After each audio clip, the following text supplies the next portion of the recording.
감사합니다. 하나님의 말씀 보겠습니다. 하나님의 말씀은 요한복음 12장 12절로 17절까지 말씀 보겠습니다.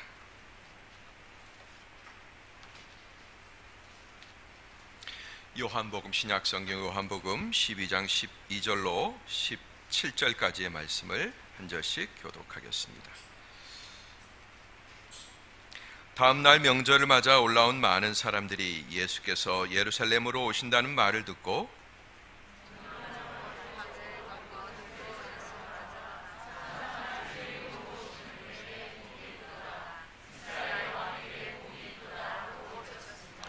예수께서는 어린 나귀 한 마리를 보시고 그 위에 올라 앉으셨습니다. 이것은 성경에 기록된 것과 같습니다.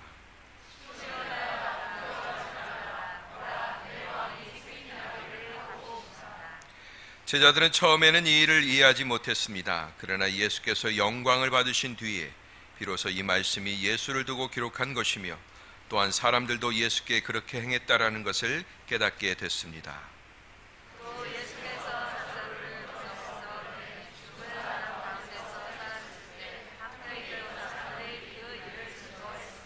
아멘.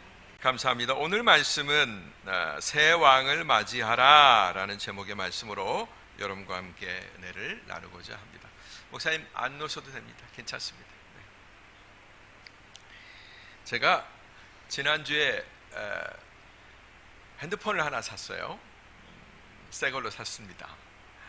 근데 산 것까지는 좋았는데 카카오톡이 안 되는 거예요. 이제 통신사 직원이 뭐 이거저거 깔아주면서 카피를 하느라고 한참 시간을 보냈는데 그게 안 되니까 뭐 억지로 누르다가 한국어를 잘 모르니까 뭐 이렇게 뭐 멈춤 뭐 이런 것들을 강제로 종료한 것 같아요. 그래서 그때부터 카카오톡이 안 되는데 제가 집에 가서 하지요. 그리고 가서 해보는데 카카오 측에서 저한테 갑자기 보호 조치를 한대요. 제가 보호해달라고 청구도 안 했는데 이게 뭔가 이런 무슨 갑질인가. 그래서 알아봤더니 이제 뭐 비밀번호를 새로 집어넣으라는 거예요. 그래서 메일에다가 이렇게 비밀번호를 집어넣어라 해서 비밀번호를 받았는데 그리고 나서 개통을 딱 하려고 하는데 이번에는 전화번호를 달라는 거예요. 근데 한국에 제가 전화번호가 있잖아요. 개통할 때 정보가 그러니까 아무리 줘봐야 소용이 없죠. 제가 받을 수가 없죠. 개통이 안 되는 거예요. 그래서 이게 멘붕에 갑자기 좀 빠진 경험이 있습니다. 갑자기 모든 연락이 두절되는 거죠. 제가 우리 교회 성도들하고 연결하는 것도 카톡으로 하고 이렇게 다 이걸로 업무를 보고 있었는데 정작 중요한 연락을 할 수가 없는 것입니다.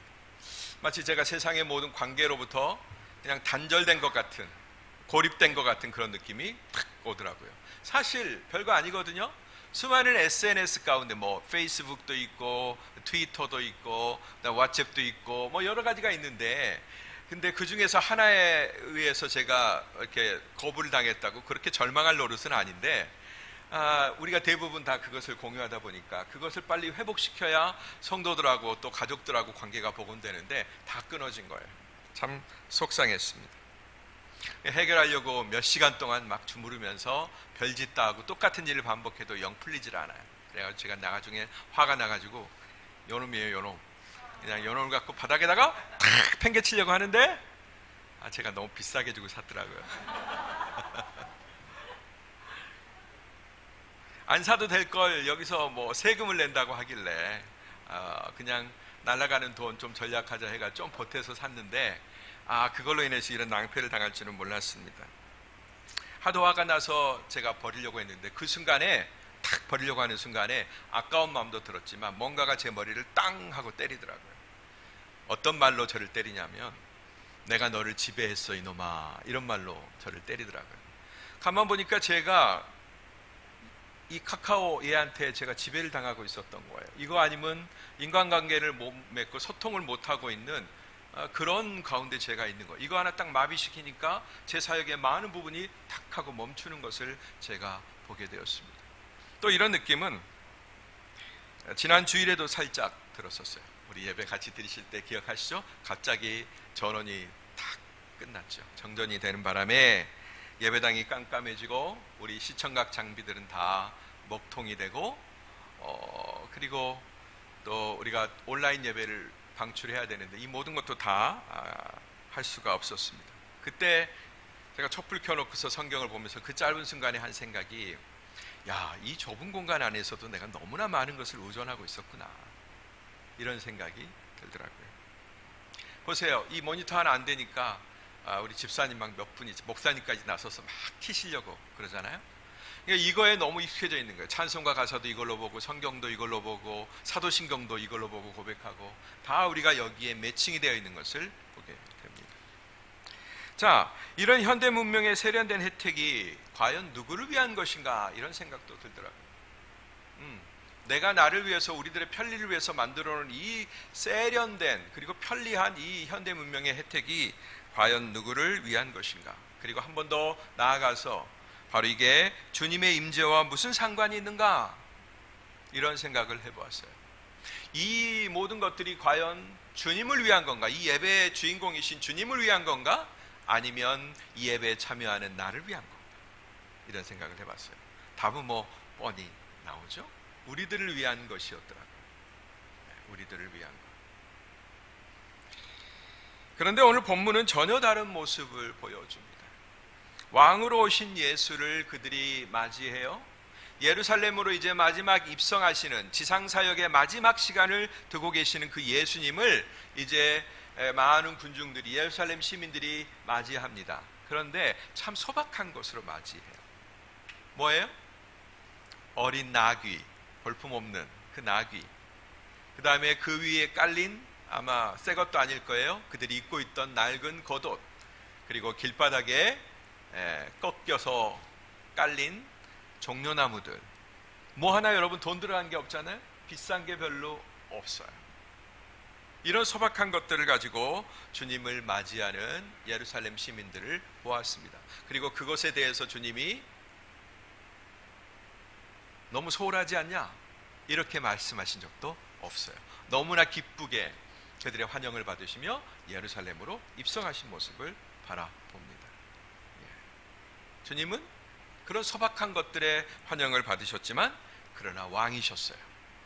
그리고 호시아나 호시아나, 우리를 구원해 주옵소서, 많은 찬양을 받았습니다. 어떻게 여러분 이보다 더 아름다울 수 있을까요? 제가 여러분 우리나라에서는 제일 크다고 하고 제일 발전되어 있다고 하는, 제일 괜찮다고 하는 그런 교회 다녔고 거기 부목사도 했습니다마는 그 어마어마한 시스템들, 수천만 원을 호가하는 그런 시스템들이 널려 있고, 숨소리 하나, 호흡 하나 다 들려주는 음향 시스템이 있고, 그러지만 그런 것들을 동원한다고 해서 이렇게 아름다운 영접, 주님을 환영하는 것이 이루어질 수 있었을까요? 저는 이 모습이 가장 소박한 것을 가지고 주님을 환영했던 이 모습이 정말로 필요하지 않을까, 그런 생각을 다시 한번 해보게 됐습니다. 자, 오늘 이스라엘 왕을 환영하는 군중들의 모습을 우리가 만나보도록 하겠습니다. 12절, 13절 말씀을 함께 보겠습니다. 같이 시작. 다음 날 명절을 맞아 올라온 종려나무 가지를 꺾어 들고 예수를 맞으러 나가 호산나 주의 이름으로 오시는 분에게 복이 있도다, 이스라엘의 왕에게 복이 있도다 하고 외쳤습니다. 이 말씀은 잘 아시는 대로 종려주의를 알리는 그런 말씀입니다. 허다한 이스라엘 사람들이 누군가를 맞이하고 있었습니다. 그런데 그들이 맞이하는 것은 왕이었습니다. 그들의 고백을 통해서 그대로 드러나고 있죠. 새로운 왕을 맞이해요. 여러분, 이게 어떤 의미일까요? 새로운 왕을 맞이한다. 이건 새로운 시대를 맞이한다는 그런 의미입니다. 그죠? 절대 왕정의 시대죠. 지금도 여러분 민주화된 이 세상에서도 우리는 대통령이 바뀔 때 거기다가 제.몇 공화국, 제.몇 공화국 이렇게 이름을 붙이죠. 제3공화국, 제5공화국, 뭐 무슨 공화국 이렇게 하면서 공화국의 이름을 붙입니다. 이처럼 왕이 바뀌고 통치자가 바뀌었다라는 의미는 뭐죠? 새 시대가 열렸다라는 것입니다. 그런데 지금 그들은 누구를 맞이하고 있어요? 그냥 단순히 목수의 아들이시고 나사렛 출신이신 어떤 한 랍비를 맞이하고 있는 게 아니라 왕을 맞이하고 있다라는 것입니다. 왕을, 이스라엘 왕에게 복이 있도다 하면서 그들은 자신들이 처해 있는 그 암담한 어두운 현실을 정결지어주고 새 시대를 가져올 메시아를 기다렸습니다. 그런데 바로 오늘 그 열망이 터져 나오는 거예요. 그 모든 기대와 염원을 한 몸에 받으신 예수님이 여리고에서 예루살렘으로 올라오시고 벳바게에서 이제 예루살렘을 향해서 오실 그때 이스라엘의 모든 시민들이 와가지고 주님을 환영한다라는 것입니다. 뭐라고 외쳐요? 호산나, 호산나 이렇게 외칩니다. 사실은 히브리어로 얘기하면 이건 호시아나라는 그런 의미입니다. 이걸 그대로 헬라어로 음가로 바꾼 거예요. 호산나 이렇게 한 거죠. 어떤 뜻이냐면 우리를 구원해 주소서 지금 이런 뜻이에요. 여러분 호세아, 여호수아, 예수 이런 이름이 갖고 있는 의미 아시죠? 어떤 의미죠? 구원이라는 의미가 그 안에 들어가 있습니다. 그러니까 호시아라는 의미는 우리를 구원해 주소서라는 그런 말씀이에요.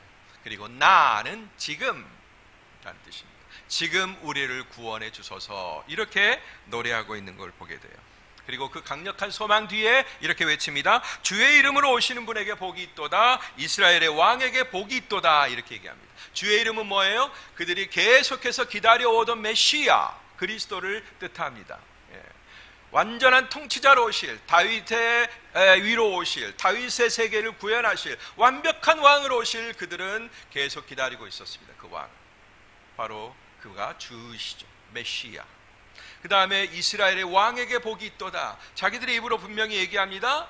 바로 당신이 우리의 주님이시요 우리의 왕이십니다. 당신에게 복이 있습니다. 당신을 환영합니다 라고 하고 있는 이들의 염원을 우리는 여기서 듣는다라는 것입니다. 그런데 지금 현재 여기 모여있는 군중들만 예수님을 그렇게 환영하고 불렀는가?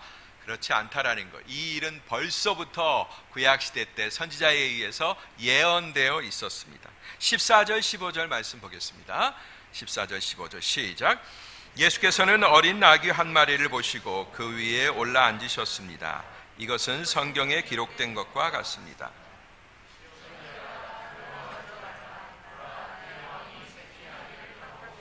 아멘. 여러분 그런데 왕의 등장이 심상치가 않죠. 예언대로 오셨는데 그 예언대로 오시다 보니까 뭔가 구색을 맞추려고 하는 것 같은 느낌도 좀 들고 어느 왕들과는 좀 사뭇 다른 그런 모습을 보여줍니다. 여러분 뭐 옛날에 클레오파트라 이런 로마 시대를 구현하는 그런 영화 시저 뭐 이런 영화를 보면 로마의 그 사거리에 대거리에 로마 황제가 아니면 개선하는 전쟁을 이기고 개선하는 장군들이 북을 둥둥 치면서 군사들을 앞에다 이끌고 뒤에다 이끌고 멋있는 그 갈기 빨간 갈기를 만들고 망토를 탁 입고서 어깨를 쫙 펴고 번쩍번쩍하는 그 갑옷을 입고 백마 위에 올라타서 따그닥 따그닥 하면서 오는 거 보게 되죠. 그게 바로 왕의 행차예요. 세상 사람들이 가장 멋지게 보이고 권력 있어 보이고 최고로 예우하는 그런 행차입니다. 그런데 예수님의 모습은 아무리 유대 저 변방에 식민지 나라라고 하더라도 예수님의 모습은 너무 초라해요. 그래도 말 한 마리라도 동원됐으면 좋겠는데 말도 아니고 조랑말도 아니고 당나귀도 아니고 그것도 어린 새끼 겨우 그냥 사람 하나 실을까 못 실을까 하나 이제 짐 정도 부릴 수 있을까 없을까 이 정도의 조그마한 나귀 타고 예수님이 오신다 말이죠. 위험의 안장에 앉으신 모양도 아니고 너무나 초라합니다. 왜 이렇게 초라하게 오셨을까? 예수님의 등장은 왜 이렇게 초라할까? 왜 이렇게 우리의 기대와는 다를까? 왜 이렇게 짜잔 하면서 나오지 못하시고 마국간에서 태어나시고 이렇게 나귀를 타고 그의 백성들에게 오실까? 참 별로 마음에 들지 않습니다. 우리의 기대는 인간적 기대는.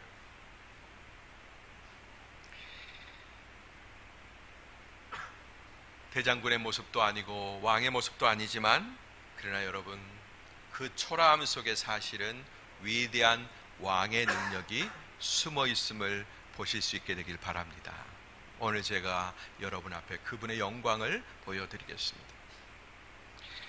스가랴 9장 9절 오늘 말씀의 원본이 바로 스가랴 9장 9절에 예언되어 있어요. 우리 스가랴 선지자에 의해서 오늘 이 날이 예언되어 있습니다. 우리 함께 읽어보겠습니다. 시작. 시온에 따라 마음껏 기뻐하여라. 예루살렘에 따라 소리쳐라. 보아라, 내 왕이 내게로 오신다. 그는 의로우시며 구원을 베푸시는 분이다. 그는 겸손하셔서 나귀를 타시니 새끼 나귀를 타고 오신다. 어쩜 이렇게 정확하게 예수님에 대해서 예언했을까요? 아니면 예수님이 이 정확한 예언을 보고 그대로 흉내를 내신 걸까요? 근데 그 과정에 보면 나귀를 끌어올 때도 보면 우연이 아닌 뭔가 이상한 일들이 거기 보이는 것을 보게 되죠. 스가랴 선지자는 그 등장을 노래하면서 뭐라고 얘기해요? 시온의 딸들에게 두려워하지 말라고 얘기하는 거예요. 두려워하지 말아라. 그 볼품없는 등장을 하시면서 두려워하지 말래. 아니, 두려움을 좀 제거하시려면 좀 보무도 당당하게 뭐 근육질 팡팡 나오고 군사들이 쫙 도열해 있고 무기들이 번쩍번쩍 빛나고 뭐 이런 모습으로 오시면 이야, 저 왕이 우리를 구원하겠구나 이런 생각이 드는데, 그냥 나귀 타고 터벅터벅 오시면서 그냥 시골 촌부와 같이 그런 모습으로 오시면서 어떻게 두려워하지 말라고 하시는가? 근데 여러분, 예수님은 영웅으로서, 인간적 영웅으로서 인간적으로 뭔가를 보여주려고 하는 그런 사람으로서 오시지 않았고, 바로 그 연약한 모습을 통해서 예언을 성취하시는 것을 보게 됩니다. 그 연약한 새끼나귀, 이제 사람을 태울 수 있을까 없을까 한 그 연약한 새끼나귀, 그걸 통해서 주님은 왕으로 오시는 행차를 준비하셨어요. 여러분, 오늘날 우리를 불러주신 것과 똑같습니다. 바울 사도가 얘기했죠. 여러분들 중에 뭐 대단한 사람이 많지 않습니다. 많이 공부하고 세상에서 인정받고 권력이라는 것을 지닌, 그리고 누가 봐도 저 사람 엘리트야, 누가 봐도 저 사람 참 양반 가문이야, 이렇게 생각하는 사람이 별로 없었죠. 그죠? 모두가 다 우리는 그냥 그 정도입니다. 그냥 그 정도. 볼품없고 뭐 대단한 위용을 뽐낼 만한 뭔가가 우리에게 없습니다. 그런 우리들을 통해서, 또 그런 우리들을 위해서 메시아의 위협을 달성하려고 주님이 오셨다. 근데 한 가지 분명한 것은, 그 위협을 달성하고 두려움을 제거해주는 그 위협을 달성하는 데 있어서 세상의 빛과 번쩍한 백마의 갈기와 황금 투구와 이런 것들로는 안 된다라는 것입니다. 주님의 그 위대한 일을 감당하기 위해서 오늘의 이미지가 딱 적당하다라는 거예요. 어린 나귀를 타시는 것, 그것이 주님에게 가장 적당한 어울림이었다. 뭐 대단한 행렬을 뒤로하고 군사력을 뒤로하고 뽐내는 그 모습을 가지고는 오늘 우리 주님이 하시려고 하는 위대한 승리를 가져올 수 없다라는 것을 오늘 말씀이 우리에게 보여주고 있습니다. 자, 그런데 이 사실에 대해서 우리도 이해를 잘 못하는데, 그때 제자들이라고 이해를 했겠어요? 역시 이해하지 못하는 제자들의 모습을 보여줍니다. 16절 17절 말씀 볼게요. 같이 읽습니다. 시작. 제자들은 처음에는 이 일을 이해하지 못했습니다. 그러나 예수께서 영광을 받으신 뒤에 비로소 이 말씀이 예수를 두고 기록한 것이며, 또한 사람들도 예수께 그렇게 행했다는 것을 깨닫게 됐습니다. 또 예수께서 나사로를 무덤에서 불러내 죽은 사람 가운데서 살리셨을 때 함께 있던 사람들이 그 일을 증언했습니다. 네, 제자들은 이 일이 무엇을 뜻하는지 알지 못했다고 여기 벌써 고백이 돼 있네요. 요한이 벌써 그 일을 얘기하고 있습니다. 요한도 제자 가운데 들어있었으니까 자기 자신도 도대체 이 그림이, 이 이미지가 뭘 보여주는 건 의미인지를 깨닫지 못했다라는 것입니다. 아마 여기 계신 여러분들과 저도 다 마찬가지일 거예요. 아니, 이게 뭔데 도대체? 이게 도대체 무슨 그림이지? 그러나 여러분, 나중에 제자들은 이 소박한 행렬과 행차의 의미를 알게 되었습니다. 그렇게 소박하게 예수님을 환영하는 사람들의 의미도, 호산나의 의미도 깨닫게 되었다라는 것입니다. 우리를 구원해 주시옵소서. 어떤 때 깨달았다고 얘기하죠? 바로 영광을 보이신 이후에라고 얘기합니다. 영광, 그리스도의 영광을 보이신 이후에. 여러분, 그리스도의 영광 가운데 가장 뛰어난 영광이 뭘까요? 우리에게 가시적으로 보여주신 그리스도의 영광이 있지 않습니까?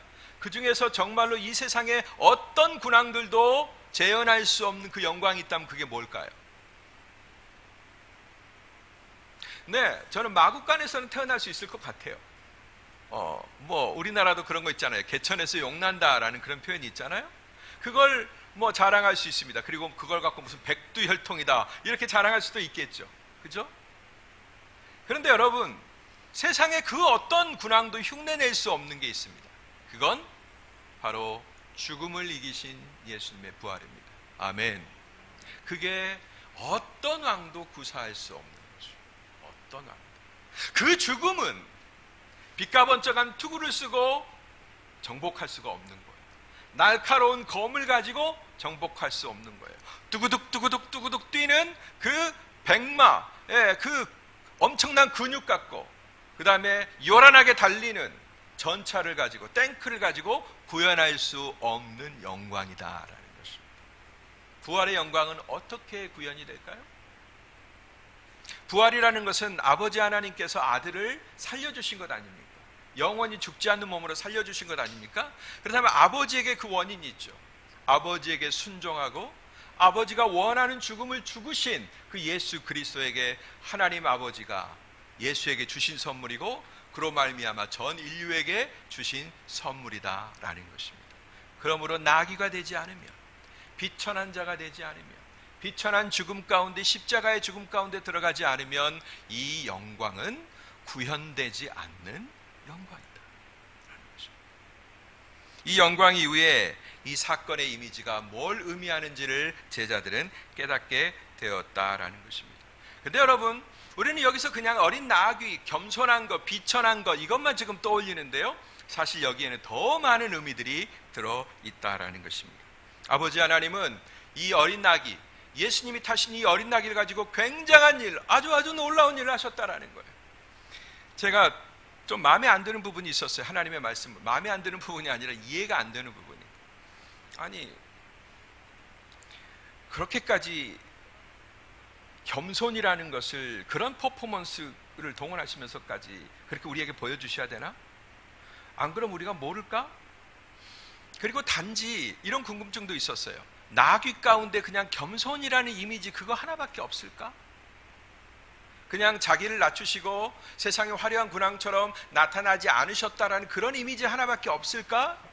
나귀가 의미하는 바가 거기에 그냥 국한될까? 이런 의문을 늘 가지고 있었습니다. 그리고 설교를 준비하면서 도대체 뭘까 궁리하기 시작했어요. 그때 저는 이 말씀이 정말로 깊은 의미로 인도하고 있다는 것을 다시 한번 보게 되었습니다. 스가랴 9장 9절은 그냥 9절로 끝나지 않고 10절로 이어지고 있더라고요. 자, 우리 10절에 나와 있는 예언의 말씀을 다시 한번 보겠습니다. 10절 시작. 내가 에브라임에 있는 전차를 없애고 예루살렘에 있는 말을 없애고 전쟁용 활도 부러뜨릴 것이다. 그가 다른 민족들에게 평화를 말하고 그가 바다에서 바다까지 다스리며 유프라테스 강에서 땅끝까지 다스릴 것이다. 아멘. 여러분, 여기에 두 주어가 등장한다라는 거 눈치채셨어요? 하나는 내가 1인칭입니다. 하나는 그가 하는 3인칭입니다. 자, 10절에 이어지는 이 말씀, 스가랴가 9절과 연결시킨, 새끼 나귀와 연결시킨 이 말씀을 보면 내가라고 얘기하고 있습니다. 내가는 아버지 하나님을 가리킵니다. 아버지 하나님. 이 아버지 하나님께서 뭘 없앤다고요? 에브라임에 있는 전차를 없애고 예루살렘에 있는 말을 없앤다라는 거예요. 여러분, 말과 전차는 한 세트죠? 그죠? 지금 우리는 탱크가 따로 있지만 옛날에 전차는 뭐예요? 여러분, 글래디에이터 아니면 우리 그 영화 배너 보면 그 화려한 전차가 나오잖아요. 그죠? 거기에 누가 타요? 배너가 타가지고 4마리 말들이 끌기도 하고, 경주용은 4마리가 끌고 전투용은 뭐 2마리나 1마리가 끌기도 하죠. 아마 대장이 끄는 전차는 뭐 4마리, 뭐 중대장은 2마리, 소대장은 1마리, 뭐 이럴 수도 있겠네요. 전차는 당시에 전쟁의 판도를 바꾸는 겁니다. 그죠? 그러기 위해서는 이 전차를 무기로 활용하기 위해서는 가장 핵심적인 필요한 게 뭐냐면 바로 말이에요. 말. 에브라임은 뭘 뜻합니까? 북왕국 이스라엘을 뜻해요. 그 다음에 예루살렘은 뭘 뜻합니까? 대표죠? 바로 남왕국 유다의 대표죠. 바로 주의 백성들 이스라엘이 갈라지긴 했지만 이들이 지금 뭘 쫓는 거예요? 북왕국은 북왕국 이스라엘대로 전차라고 하는 세속 권력, 세속 파워를 쫓습니다. 남왕국 유다는 유다 나름대로 말을 쫓아요. 그래서 그 말을 구하러 저 신명기에 보면 애굽으로 내려가지 말라라는 말씀이 있는데, 그들은 이 말을 구하기 위해서 애굽으로도 가고 아라비아로 가고 모든 족속들과 연결되어서 세속적인 권력, 세속적 파워를 구비하기 위해서 모든 애를 다 씁니다. 모든 외교력을 다 쓰고 모든 재정들을 거기에 투입하는 거예요. 거기에 힘이 있다고 믿는 거죠. 전차에 힘이 있다고 믿고 말에 힘이 있다고 믿는 거죠. 실제적으로 그렇지 않습니까, 여러분? 이 세상에도 요즘 모스크바하고 우크라이나하고 전쟁하고 있잖아요. 근데 압도적이고 화력으로 지금 우크라이나가 막 그냥 박살나고 있죠. 그래도 불구하고 불굴의 정신으로 지금 막 이기고 있지 않습니까? 예, 세상의 파워는 거기가 있다고 믿어요. 그리고 우리는 어느 누구도 이 전쟁이 이렇게 오래 갈 거라고 생각 안 했어요. 압도적인 파워, 세계 2위의 군사 대국인 러시아가 우크라이나쯤은 그냥 뭐 2, 3일 안에 다 그냥 평정할 거다 이렇게 생각했습니다. 뭘 믿는 마음이죠? 군사력을 믿는 그런 인식이 우리 가운데 돼 있잖아요. 이미 여러분들도 저도. 그런데 내가 하나님께서 하나님의 백성들 이스라엘이 의지하고 있는 말과 전차를 어떻게 하겠다? 없애버리겠다라고 얘기하셨어요. 할렐루야. 뿐만 아니라 그 전차 위에서 쏘는 포죠. 탱크가 빵빵하고 쏘는 그런 포. 그게 뭐냐면 옛날에는 고대 활이죠. 팡, 팡, 팡. 제 화살 맞으신 분 계세요? 이 말씀이 꽂히게 될 줄로 믿습니다. 여러분, 그 활도 어떻게 하겠다? 부러뜨리겠다. 내가 부러뜨려 버리겠다. 즉, 이 인생들이 의지하는 그 인생들도 보통 인생들이 아니라 하나님의 백성들이라고 일컬음 받는 그 백성들이 의지하고 있는 여호와 하나님의 이름 외에 의지하고 있는 세상적 파워와 권력에 대한 숭상을 어떻게 하겠다? 없애버리겠다. 그리고 그들이 휘두르고 있는 그 전장에서의 활을 내가 부러뜨려 버리겠다라고 얘기합니다. 그건 누가? 아버지 하나님이 세상에 대한 심판으로, 죽음의 심판으로, 어느 누구도 이길 수 없는 그 심판으로 하나님이 그 권세들을 꺾어 버리시는 거죠. 그리고 나서 3인칭에 주어가 시작합니다. 그가 이 그는 바로 영광을 받으신 예수 그리스도를 말씀하는 겁니다. 그가 다른 민족들에게 평화를 말하고 샬롬을 말하고, 모두가 다 전쟁으로 망가지고 그 다음에 서로 아기다툼하고 누가 이기니 내가 이기니 하면서 뭐 아기다툼한 이 세상, 핵이 날아가니 마니 하는 이 세상, 저 서쪽에서 싸우니까 동쪽에서도 지금 막 북한이 막 난리를 피우고 있고 우리나라도 뭐 핵을 만드니 마니 이렇게 난리 피우고 있는 이 현상 가운데서 그가 뭘 얘기해요? 샬롬 에이레네, 우리 주님의 평화를 얘기하고 있는 겁니다. 할렐루야. 아멘. 그가 그 입술에서 평화를 말하고 누구에게? 모든 민족들에게, 세계 모든 열방들에게 평화를 말씀한다. 그리고 바다에서 바다까지 다스리며 대양에서 대양까지, 태평양, 대서양, 인도양 전 세계를 다스리겠다라는 거예요. 여러분, 바다는 뭘 뜻한다고 지난주에 말씀드렸죠? 세상을 뜻한다고 말씀드렸죠? 세상의 모든 영역을 주님이 다스리신다. 뿐만 아니라 유프라테스 강에서 땅끝까지 다스릴 거다. 비손과 기혼과 히데겔과 유프라테스 강, 이 강이 어디서 나와요? 에덴 동산에서 나오죠. 유프라테스 강은 문명의 시작입니다. 바로 에덴 동산에서 셈의 근원이 있고 거기에서 네 강이 만들어지죠. 그 강을 대표하는 강이 바로 유프라테스 강입니다. 세계 문명이 태동된 그 땅, 즉 창조의 시작부터 창조의 영역이 미치는 모든 영역까지, 땅에 있는 인간이 문명 세계를 읽은 모든 곳 그 너머까지 예수 그리스도가 다스리신다. 할렐루야. 그가, 누가? 어린 나귀를 타신 그가, 누가? 호산나 호산나 그 찬양을 들으신 그분이, 누가? 죽음의 권세를 정복하신 우리 주 예수님이. 아멘. 하나님이 아닌 다른 것을 의지했던 모든 힘들을 파쇄하시겠다. 무엇으로요? 새끼 나귀를 타신 그분의 겸손으로, 비천함으로 그렇게 하시겠다 선언하시는 주님을. 그런데 여러분, 그 통치 영역은 어디까지 미친다고요? 바다에서 바다까지, 유프라테스에서 땅끝까지 다 미치게 된다. 그걸 언제 알게 되었다? 제자들이 부활하신 주님을 만나 배웠고서, 이제 연결이 되는 거예요. 이제 드디어 연결이 되는 거예요. 와, 그게 그거였구나 라고 연결이 되는 거예요. 그리고 나서 거기에 플러스 뭐가 연결이 되냐면 바로 나사로의 죽음이 연결되는 것입니다. 할렐루야. 나사로의 죽음이 뭘 예표했어요? 그냥 우리가 개인적으로 사랑하시는 제자가 죽었으니까 마르다와 마리아를 불쌍히 여기셔서 그들에게 좋은 선물을 주셨다라고 우리가 그냥 그걸로 정결 지을 수 있지만, 그러나 그 나사로를 살리신 것은 누구의 부활을 예표하는 거냐? 바로 우리 주 예수 스스로의 죽음과 스스로의 부활을 예표하시는 것입니다. 바로 그것을 목격한 자들이 바로 이 계시와 합하여, 이 증언과 합하여 또 다른 증언을 더해주고 있다라는 거예요. 그러므로 영광의 이후에, 영광 받으신 이후에 이것은 뭐예요? 바로 나사로의 죽음과 같이 죽으셨다가 부활하신 예수님, 그 부활의 영광을 표현하고 있는 것입니다. 이게 바로 제자들이 만난 구원의 대파노라마입니다. 오늘 말씀 좀 어렵죠? 이해가 되셨어요? 네. 이해가 안 되시면 유튜브에 올려놓을 테니까 곱씹어 보고 또 올리시길 바랍니다. 제 설교 조회수 좀 올려주세요, 여러분. 이제 다시 지난주에 보았던 멜기세덱에게 가보겠습니다.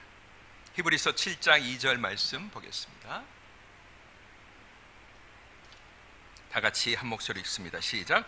아브라함은 모든 것의 10분의 1을 그에게 주었습니다. 그의 이름의 뜻은 첫째로 의의 왕이고 다음으로는 살렘 왕 곧 평화의 왕입니다. 아멘. 아브라함에게 10분의 1을 받은 멜기세덱, 과연 그는 누구입니까? 소개하는 이름이 의의 왕이자 평강의 왕이라고 그러죠. 그의 이름 자체에 의의 왕이라는 이름이 들어가 있죠. 그랬죠. 멜기세덱, 의의 왕이다. 그 다음에 앞에 그를 설명하는 또 하나의 부제가 있는데 살렘 왕, 평화의 도시의 왕이라는 거죠. 여러분, 예루살렘이 바로 평화의 도시라는 의미예요. 이르샬라임이라는 뜻입니다. 평화의 도시라는 거죠. 바로 이 평강과 의의 왕이신 바로 그 제사장이 누구냐? 하나님의 제사장으로 일컬음받은 그분이 누구냐? 우리가 예수 그리스도 말고 누구를 떠올릴 수 있어요, 여기서? 하나님의 대제사장으로 오신 분, 그 다음에 평강의 왕으로 오신 분, 의의 왕으로 오신 분, 우리가 누구를 떠올릴 수 있습니까? 멜기세덱은 그러므로 우리 주 예수 그리스도를 그대로 예표하고 있는 것입니다. 아멘. 그럼 두 번째, 부르심의 소명을 따르며 땅에서 자기 생애를 경영하고 거기에서 믿음의 역사를 살아가고 있는 이 아브라함, 그는 누구를 상징하는가? 그것은 말할 것도 없이 자신의 왕을 믿고 따르겠다는 믿음의 사람들을 상징하는 것입니다. 아멘. 그래서 아브라함은 우리의 조상이죠. 믿음의 조상입니다. 우리의 혈통적 조상이 아니라 믿음을 공유하는, 믿음을 만들어낸, 믿음의 세계를 이끈 그런 우리의 조상이다라는 것입니다. 마지막으로 그의 행위, 아브라함이 마땅히 하나님 앞에 드렸어요. 10분의 1을 드렸어요. 이 그가 드린 10분의 1은 뭘 상징할까요? 이건 의심할 것도 없이 그에게 승리를 주신 분께 대한 헌신의 고백인 것입니다. 여러분, 이때는 10의 1조 제도가 만들어진 때도 아니에요. 10분의 1이라는 헌금을 여러분들은 많이 지금 들어보셨지만 아브라함 때는 그런 것들 너무 생소한 때예요. 그런데 아브라함은 그냥 그것을 그렇게 드린 거예요. 이 고백이 뭐죠? 내가 얻은 모든 승리와 내가 얻은 모든 이 땅의 결실과 지금 내 손아귀에 주어진 이 모든 것들은 내 스스로 만든 것이 아니라 어디로부터 온 것입니까? 하나님 아버지로부터 왔습니다라는 고백을, 그걸 가지고 10분의 1 갖고 드리는 거예요. 10개 중 하나를 가지고 드리는 것입니다.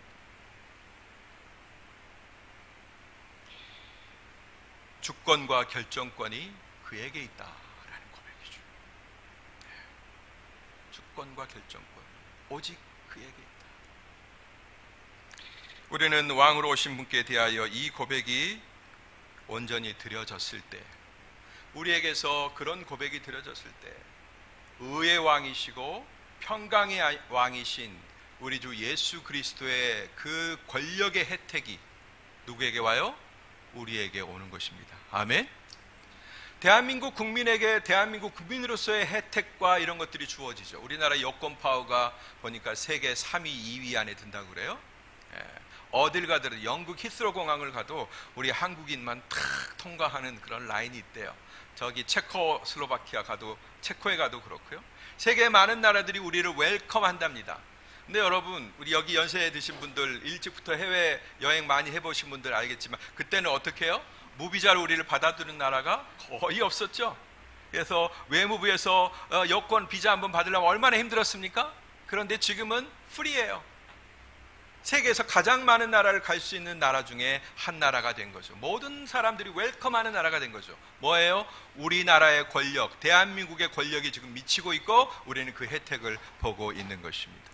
하나님 나라의 혜택이 여러분의 것이 되려면, 하나님 나라의 권력과 주님이 가지신 의, 우리를 의인 만들어주시는 능력과 우리에게 평강을 주시는 능력이, 즉 하나님 나라에서 우리가 용납받는 우리의 의의 백성이 되는 능력, 그 다음에 이 땅을 살면서 에이렌의 평강이 찾아오는 그 능력이 우리에게 적용되고 우리에게 발휘가 되려면 우리가 우리의 헌신으로 하나님과 언약을 맺어야 되는 것입니다.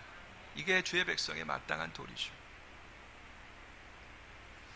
이것이 바로 오늘 우리에게 오신 새 왕을 맞이해야 되는 둘도 없는 우리의 이유가 된다라는 것입니다. 이제 여러분 묻겠습니다. 이 종료주일, 이 거룩한 날에 여러분에게 묻겠습니다. 여러분들은 지금 호산나 외치고 계십니까? 의의 왕으로, 평강의 왕으로 내게 오신 그분을 향해서 호시아나, 나를 구원해 주소서, 주의 이름으로 오시는 이에게 복이 있습니다, 이스라엘의 왕으로 오신 분에게 복이 있습니다, 이렇게 여러분들이 고백을 드리고 있습니까? 여러분의 왕이 도대체 누구입니까? 시청각 자료들이 꺼지고 불이 꺼지고 카톡이 단절되고 하면 불편해지는 모든 것을 나의 편리를 위해서 모으고 있는 그런 것만 보면 마치 내가 왕 같아요. 세상을 우리는 다 그렇게 구성하고 있지 않습니까? 나의 편리를 위해서 인간관계도 맺고, 나의 편리를 위해서 직장도 선택하고, 나의 편리를 위해서 여러 가지 것들을 꾸려나가는 우리들을 바라봅니다. 인생의 주인공이 나인 것 같아요. 천상천하, 유아, 독점. 여러분, 그러나 오늘 12장의 말씀 가운데 하나님의 말씀 우리에게 선포합니다. 너의 왕이, 진짜 왕이 누구인 줄 아느냐? 네가 보기에 어린 나귀를 타고 볼품없는 그런 행차를 했기서 우스워 보이지만 이분은 그 우스운 것을 가지고 세상의 그 어떤 군왕도 정복하지 못했던 죽음을 정복한 너의 왕이다. 이렇게 선포하고 계시는 것입니다. 여러분, 그분을 여러분들의 왕으로 인정한다면 이제 이스라엘 백성들이 그랬던 것처럼 여러분의 겉옷을 벗어서 그분의 안장 위에, 나귀의 등 위에 까시길 바랍니다. 여러분을 보호하는 여러분의 겉옷을 벗어서 겸손으로 포개서 그 위에 까시는 여러분들 되길 바랍니다. 또 저 종려나무를 꺾어서 또 예수님의 길에 가시는 길에 까면서 예수님을 환영하고 받아들이시길 바랍니다. 소박한 것입니다. 여러분의 삶에 있는 것으로, 특별한 그 무언가가 아니라 내가 지금 당장 드릴 수 있는 것으로 주님께 헌신하며 나아갈 때 여러분의 시간을 드리고, 여러분의 기회를 드리고, 여러분의 능력을 드리고, 여러분들의 물질을 드리고, 여러분의 축복을 드리면서 그렇게 주 앞에 나아갈 때 여러분, 호산나, 호시아나, 나를 지금 구원해 주소서, 이 놀라운 말씀이 여러분에게 응하게 될 줄로 믿습니다.